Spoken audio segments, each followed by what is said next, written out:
हमारे देश में एंशिएंट टाइम्स में आर्यभट्ट जैसे महान मैथमेटिशियन हुए हैं, जो कि एक एस्ट्रोनॉमर भी थे, जिन्होंने आज से करीब 2500 साल पहले एक्लिप्स के बारे में बताया था। सुश्रुता जैसे महान फिजिशियन थे, जिन्होंने मेडिसिन पर सुश्रुता संहिता लिखी। मॉडर्न टाइम्स में रामानुजन, सीवी रमन और डॉक्टर एपीजे अब्दुल कलाम जैसी महान हस्तियां रही है। वेंकी रामकृष्णन को 2009 में केमिस्ट्री के लिए नोबेल प्राइज मिला। और केवल साइंस की बात नहीं है, देश में कितने ही महान आर्टिस्ट भी रहे हैं। करीबन 2000 साल पहले भारत मुनि के द्वारा नाट्य शास्त्र जैसी किताबें लिखी गई, जिसमें थिएटर और म्यूजिक की टेक्निक्स के बारे में बताया गया। कालिदास ने अभिज्ञान शाकुंतलम और मेघदूत जैसे नाटक लिखे। मॉडर्न टाइम्स में भी गालिब और दिनकर जैसे कवि रहे हैं। रविंद्रनाथ टैगोर और प्रेमचंद जैसी कहानीकार, उस्ताद अमजद अली खान, पंडित भीमसेन जोशी, किशोरी अमोनकर, बेगम अख्तर जैसे महान कलाकारों ने इंडियन म्यूजिक में 4 चांद लगाए। सत्यजीत रे जैसे फिल्मकारों ने पूरी दुनिया में इंडियन सिनेमा का नाम रोशन कर दिया। इंडिया की जो फिलोसॉफी है, जहाँ केवल कंपटीशन नहीं बल्कि कोऑपरेशन मैटर करता है, सर्वे भवन्तु सुखिनः, सब लोग सुखी रहे, इसे अमर्त्य सेन ने मॉडर्न इकोनॉमिक्स में शामिल किया। वेलफेयर इकोनॉमिक्स का कॉन्सेप्ट लेकर आए और उन्हें 1998 में इकोनॉमिक्स का नोबेल प्राइज मिला। आज दुनिया भर की बड़ी बड़ी कंपनियों में, चाहे गूगल हो या माइक्रोसॉफ्ट, वहां हम इंडियन ओरिजिन सीईओ देख सकते हैं। ये तो बातचीत की शुरुआत है, अभी तो जाने कितना कुछ कहा जा सकता है, बताया जा सकता है, जिस पर हम इंडियन प्राउड कर सकते हैं। प्राउड फील करो, अच्छी बात है, लेकिन प्राउड फील करते हुए ये ना हो कि आप प्रॉब्लम्स को देख नहीं पा रहे हो। अगर प्रॉब्लम्स को देख नहीं पा रहे हो तो सॉल्यूशन ढूंढ नहीं पाओगे, और अगर सॉल्यूशन नहीं ढूंढा गया तो ये प्रॉब्लम देश को दिमाग की तरह खाती रहेगी।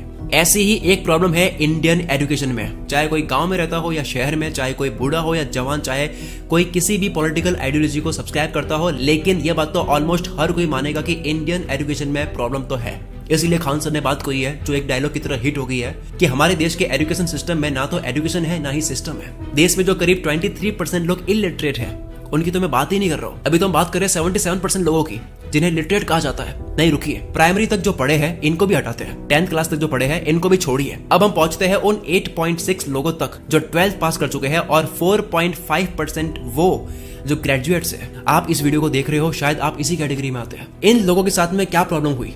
ठीक ठाक लेवल तक एजुकेशन तो मिल गई, तो फिर इनको प्रॉब्लम्स क्या हुई? शायद आप प्रॉब्लम को समझ रहे होगे। मैं बात कर रहा हूँ अनएम्प्लॉयड होने की, और आप फटाक से बोल भी दोगे कि हमारे स्कूल्स में स्किल्स नहीं सिखाई जा रही है, वोकेशनल ट्रेनिंग नहीं है, एक्सेट्रा। खान सर ने भी ये बात कही थी, बहुत सी लोग यही कहते हैं। सही है, मैं एग्री करता हूँ कि स्किल्स सिखानी चाहिए, ये बात जायज है।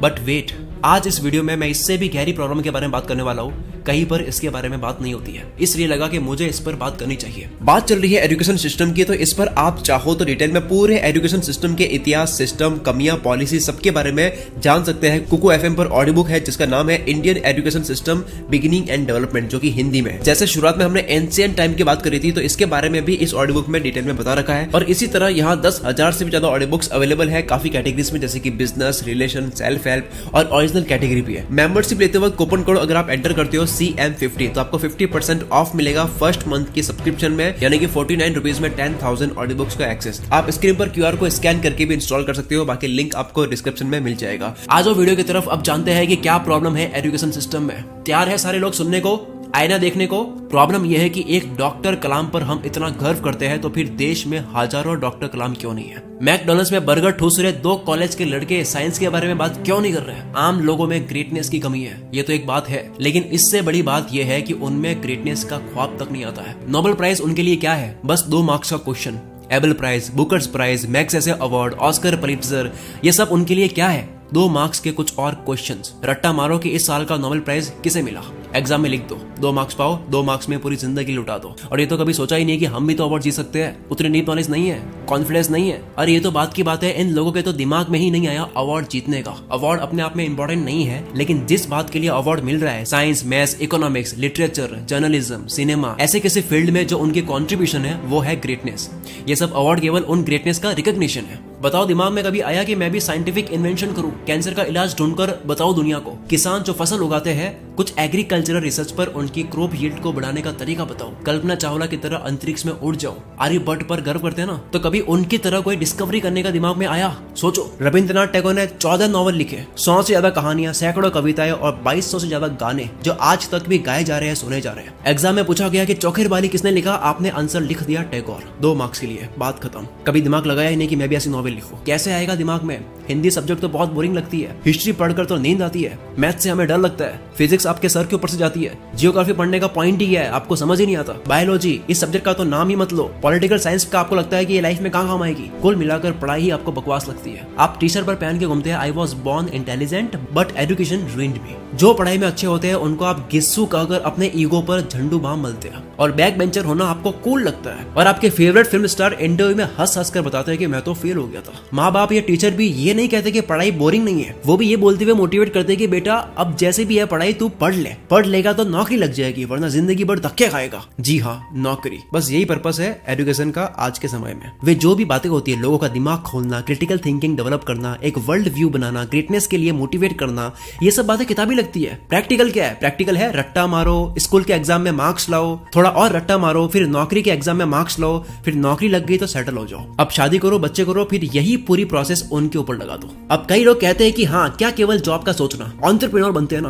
पैसा कमाते हैं, स्काई इज द लिमिट। लेकिन इन लोगों की गाड़ी भी आखिर पैसे पर आकर रुक गई। पैसा आ जाए बस, चाहे कैसे भी आए, कोल्ड ड्रिंक बेचकर आए या फिर चाय बेचकर आए, इसमें कोई समस्या नहीं है कि आप चाय बेचो। लेकिन अगर कोई कहे कि क्या प्रोफेसर बन रहे हो, उसमें तो कम पैसा है, उससे ज्यादा पैसा तो चाय बेचकर कमा लेता हूँ, तो ये प्रॉब्लम है। तो बेसिकली दो तरह के लोग हैं। एक तो कहते हैं कि मार्क्स मैटर करते हैं, मार्क्स लाओ, नौकरी पाओ, पैसा कमाओ। दूसरे वो लोग जो कहते हैं कि मार्क्स मैटर नहीं करते, एंटरप्रेन्योर बन जाओ, कॉलेज ड्रॉप आउट कर दो, पैसा कमाओ। दोनों का एम्फेसिस पैसे पर ही है। कैसे चलेगा सर? नौकरी ठीक है, बिजनेस ठीक है, लेकिन सभी लोग अगर ऐसा ही सोचेंगे तो इस तरह कैसे आगे बढ़ेगा हमारा देश? कौन बनेगा इवोल्यूशनरी बायोलॉजिस्ट? कौन बनेगा economist, archaeologist, paleontologist, psychologist, geologist, ornithologist? फिर से वही कहता हूँ कि सपने पूरे होना बात की बात है, लेकिन क्या युवा सही सपने देख रहे हैं? क्या उन सपनों में कहीं भी ग्रेटनेस की चाह है? आपने पूरे देश में सर्वे नहीं किया होगा, लेकिन आप आसपास तो देखते होगे, खुद को तो देखते होगे। कभी कहा किसी ने कि डॉक्टर सलीम अली की तरह महान ऑर्निथोलॉजिस्ट बनना है, सुब्रमण्यन चंद्रशेखर की तरह महान फिजिसिस्ट बनना है। मुझे तो कोई ऐसा नहीं मिला अपने आसपास, इसलिए कहता हूँ कि खोट है, बहुत भारी खोट है हमारे एजुकेशन सिस्टम में। उस पढ़ाई में कोई भारी गड़बड़ है जो बोरिंग है, वरना सही ढंग से हो तो पढ़ाई बोरिंग कैसे हो सकती है? साइंस क्या है? Law of nature. बारिश कैसे होती है? सुबह आसमान का रंग लाल क्यों होता है? बर्फ पानी में क्यों तैरती है? हार्ट अटैक आने का कारण क्या है? किसी भी बच्चे के दिमाग में ऐसे कितने सवाल आते हैं। ये क्यूरियोसिटी बहुत नेचुरल है, लेकिन फिर धीरे धीरे स्कूल में क्यूरियोसिटी को मार दिया जाता है। कॉन्सेप्ट किसी भी चीज का क्लियर नहीं है। Laws of refraction, Ohm's law, कुछ भी याद है आपको? नहीं है। बस सिस्टम यही है कि रट्टा मारो, एग्जाम में वॉमिट कर दो, मार्क्स पाओ, सब भूल जाओ। इस तरह साइंस पढ़ने वाला कोई भी बच्चा कैसे साइंटिस्ट बनने के बारे में सोच सकता है? मैथ्स क्या है? याद करने का कुछ भी नहीं है इसमें, सारा कुछ बस कॉन्सेप्ट है। लेकिन चाहे मल्टीप्लिकेशन टेबल्स हो, अलजेब्रा फार्मूला हो, मिक्सचर सॉल्यूशंस हो या पाइथागोरस थ्योरम, सब कुछ रट्टा मारो, रट्टा मारो, रट्टा मारो। क्या हिस्ट्री से ज्यादा इंटरेस्टिंग कुछ हो सकता है? हिस्ट्री में बस कहानियां ही तो है। फ्रेंच रेवोल्यूशन की कहानी, रशियन रेवोल्यूशन की कहानी, हमारे फ्रीडम स्ट्रगल की कहानी, एक तो कहानी और वह भी सच्ची कहानी। हम इन कहानी का ही तो एक कॉन्ट्रीब्यूशन है। इतिहास से तो हमारी पूरी दुनिया निकली है। लेकिन क्या होता है? वर्ल्ड वॉर में एक्सिस पावर कौन थी? रट्टा मारो। चंपारण आंदोलन कौन से साल में हुआ? रट्टा मारो। अरे बता तो दो कि क्या था उस आंदोलन में। नहीं, ये सब सिलेबस से बाहर है। कोई भी एक्स्ट्रा डिटेल जिसकी वजह से आपको थोड़ा इंटरेस्ट आ जाए, वो सब सिलेबस से बाहर है। जियोग्राफी में हम पूरी दुनिया के बारे में जानते हैं, मजेदार है। लेकिन फिर से वही बात, कंट्रीज और कैपिटल्स का रट्टा मारो। कौन सी रिवर किस देश में है? रट्टा मारो। किस स्टेट में कौन सी क्रॉप होती है? रट्टा मारो। सबसे ज्यादा जोन तो हिंदी में। कविताओं की एक किताब होती है, क्या मकसद हो सकता है इसका? यही ना कि बच्चे कविताएं पढ़े, उनके सोचने की शक्ति बढ़े, सोचो कि कवि क्या कहना चाहता है, बच्चे की इमेजिनेशन और क्रिएटिविटी बढ़े। लेकिन पोएम अप्रिसिएशन में भी रट्टेबाजी। ये बात कई बार उठी कि कई स्टूडेंट सुसाइड करते हैं। प्रॉब्लम क्या है कि पेरेंट्स प्रेशराइज करते हैं, और दूसरी बात कि स्टूडेंट्स का पढ़ाई में मन ही नहीं लग पाता और वे अच्छा स्कोर नहीं कर पाते। सॉल्यूशन क्या चाहिए था कि पेरेंट्स बात को समझे, बच्चे पर प्रेशर ना डालें, और दूसरी बात की पढ़ाई को मजेदार बनाया जाए, कॉन्सेप्ट समझाया जाए, ताकि सभी स्टूडेंट्स अच्छा स्कोर कर पाए। लेकिन हमने सॉल्यूशन क्या किया?